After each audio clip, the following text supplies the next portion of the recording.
क्या अब हम इंसान आने वाले समय में मार्स में जाकर रहेंगे, क्योंकि ग्लोबल वार्मिंग होने के कारण पृथ्वी का टेम्परेचर लगातार बढ़ता ही जा रहा है, जिस वजह से आने वाले टाइम में पृथ्वी पर रहना किसी के लिए भी इम्पॉसिबल होगा। यही कहना है टेस्ला और स्पेसएक्स के मालिक एलन मस्क का। उन्होंने कहा कि वो 2050 तक मार्स पर एक ऐसा शहर बना देंगे जहां पर 10 लाख लोग रह सकेंगे। मार्स हमारी पृथ्वी से 6 करोड़ 20 लाख किलोमीटर दूर है, तो वहां पर इंसानों को भेजने के लिए भी अलग तरह से स्टारशिप बनाई जा रही है, जिसमें फ्यूल भी बहुत ही कम यूज होगा, क्योंकि वो टेस्ला में यूज होने वाली बैटरी से ऑपरेट होगी। आखिर क्यों नासा और टेस्ला के मालिक एलन मस्क इंसानों को यहाँ से हटाकर उस बंजर मार्स पर ले जाना चाहते हैं, जहाँ पर ना ही तो कोई खाने पीने का सामान है, ना ही ऑक्सीजन और ना ही वहाँ का टेम्परेचर। मार्स का टेम्परेचर -100 डिग्री सेल्सियस है, जहाँ पर कोई भी इंसान नहीं रह सकता। तो एलन मस्क वहां पर शहर कैसे बसाएंगे जहां पर इंसान रह ही नहीं सकते। तो आज के इस वीडियो में हम बात करेंगे इसी टॉपिक के बारे में। तो वीडियो शुरू होने से पहले आप हमारे चैनल को सब्सक्राइब जरूर कर दें, यह आपके लिए फ्री है और मेरे लिए बहुत इंपॉर्टेंट है। तो चलिए शुरू करते हैं। तो पहले इस बारे में बात करते हैं कि जब पहले से ही पृथ्वी पर इंसानों के रहने लायक सारी सुख सुविधाएं मौजूद है, तो फिर उस बंजर मार्स पर इंसानों को क्यों भेजना चाहते हैं एलन मस्क। तो इसी को लेकर वैज्ञानिकों का कहना है कि जब से इंसानों ने पेट्रोल, डीजल और गैस का इस्तेमाल करना शुरू किया है, साथ ही साथ हजारों लाखों छोटी बड़ी कंपनियां बन गई है, जिनसे काला और जहरीला धुआं 24 घंटे निकलता रहता है, और तब से पृथ्वी का टेम्परेचर लगातार बढ़ता ही जा रहा है। और कुछ सालों बाद एक समय ऐसा भी आएगा जब पृथ्वी पर किसी का भी रहना मुश्किल हो जाएगा। एक रिपोर्ट सर्वे के अकॉर्डिंग अर्थ का टेम्परेचर हर 10 सालों में 0.16 डिग्री सेल्सियस जितना बढ़ता जा रहा है। अगर ये इसी तरह बढ़ता रहा तो जिन गर्म इलाकों में अभी इंसान रह रहे हैं, तो आने वाले 150 सालों बाद वहां पर इंसानों का रहना मुश्किल हो जाएगा। पृथ्वी का टेम्परेचर बढ़ने के कारण ग्लेशियर भी पिघलते जा रहे हैं, जिस कारण फ्लड्स, साइक्लोन और सुनामी भी बढ़ते जा रहे हैं।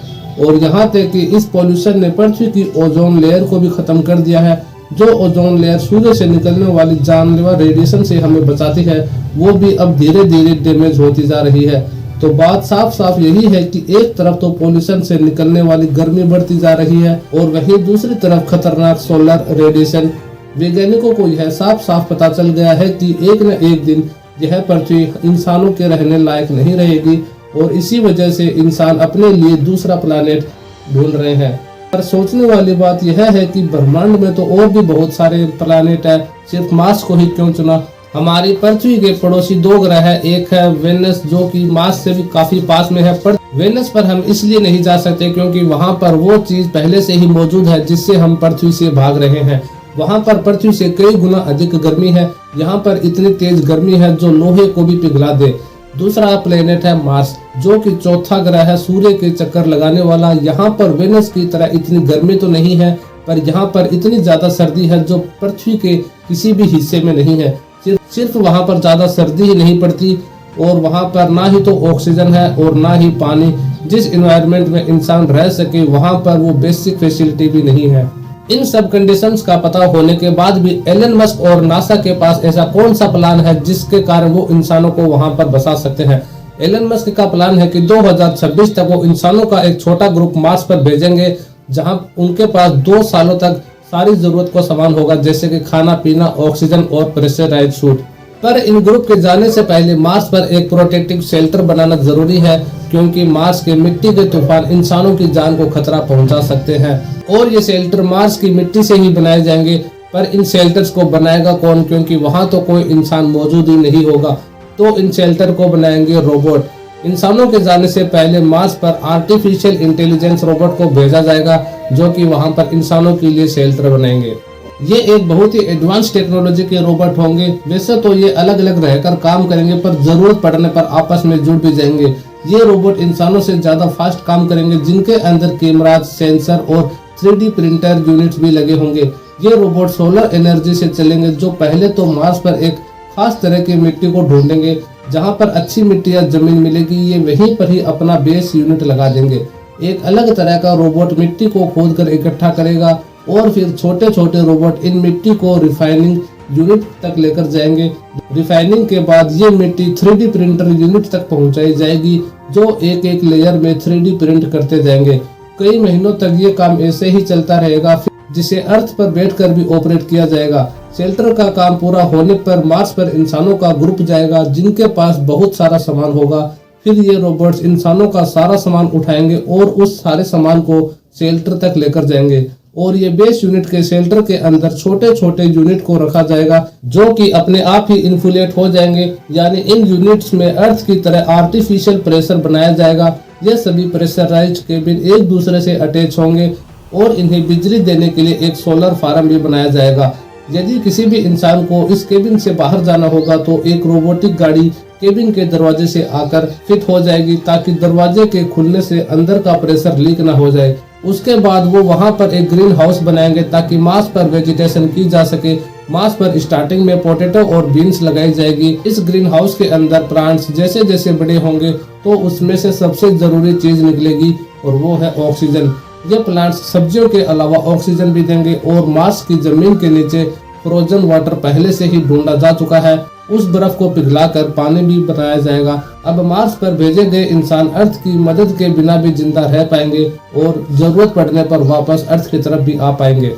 पर क्या मार्स पर रहने वाले लोग कभी केबिन से बाहर नहीं आ पाएंगे? अगर मार्स पर जाकर भी ऐसी ही जिंदगी गुजारनी है तो इससे अच्छा तो हम पृथ्वी पर ही सही है। वहाँ पर इतने सारे सिस्टम्स लगाने की क्या जरूरत है? वैज्ञानिकों के पास इस सवाल का कोई जवाब तो नहीं है, पर उनका ये मानना है कि अगर मार्स के ऊपर कुछ ऐसे चेंजेस किए जाए जिससे वहाँ का टेम्परेचर बढ़ जाए तो आने वाले 100-150 सालों में मार्स भी पृथ्वी की तरह हरा भरा हो जाएगा। उनका कहना है कि मार्स पर टेम्परेचर बढ़ने से वह इंसानों के रहने लायक हो जाएगा और वहाँ का टेम्परेचर बढ़ाने के लिए कुछ आइडियाज भी दिए जा रहे हैं। जैसे कि एक MIT स्टूडेंट मार्गरीटा मारिनोवा का कहना है कि मार्स पर रोबोट्स की हेल्प से फैक्ट्रियां बनाई जाए जिनका 24 घंटे सिर्फ एक ही काम होगा, सिर्फ धुआं निकालना। इस धुएं के कारण मार्स पर भी पृथ्वी की तरह ग्लोबल वार्मिंग बढ़ जाएगी जिस कारण वहां का भी टेम्परेचर बढ़ जाएगा। तो वही एलन मस्क ने भी टेम्परेचर बढ़ाने के लिए एक आइडिया दिया है और उनका कहना है कि मार्स पर न्यूक्लियर मिसाइलें यूज की जाए। मस्क का कहना है कि मार्स पर 10,000 न्यूक्लियर मिसाइलें फायर किए जाएंगे तो वहां की बर्फ भी पिघल जाएगी और टेम्परेचर भी बहुत ही तेजी से बढ़ जाएगा जिससे मार्स जल्दी से जल्दी इंसानों के रहने लायक बन जाएगा। भाई मुझे तो एलन मस्क का प्लान बहुत ही अच्छा लगा। अभी तो एलन मस्क और नासा का यही प्लान है कि 2025 तक वैज्ञानिकों का एक छोटा ग्रुप वहां जाकर रिसर्च करेगा और जब हर 2 सालों के बाद मार्स और पृथ्वी काफी नजदीक आ जाएंगे तो और लोगों को वहां भेजते रहेंगे और 2050 तक 10 लाख लोग ऐसे ही प्रेशराइज्ड केबिन में रहेंगे और साथ ही साथ मार्स का टेम्परेचर बढ़ाने के लिए भी काम किए जाएंगे। इनका मिशन है कि 150 या 200 सालों के बाद मार्स भी पृथ्वी की तरह हरा भरा बन जाएगा। तो दोस्तों आप बताइए आपका क्या कहना है कि एलन मस्क सच में मार्स को पृथ्वी की तरह हरा भरा बना देंगे? कमेंट सेक्शन में अपनी राय जरूर देना और इसी तरह की अमेजिंग वीडियो के लिए आप हमारे चैनल को सब्सक्राइब और वीडियो को लाइक जरूर कर देना। मिलते हैं अगली वीडियो के अंदर।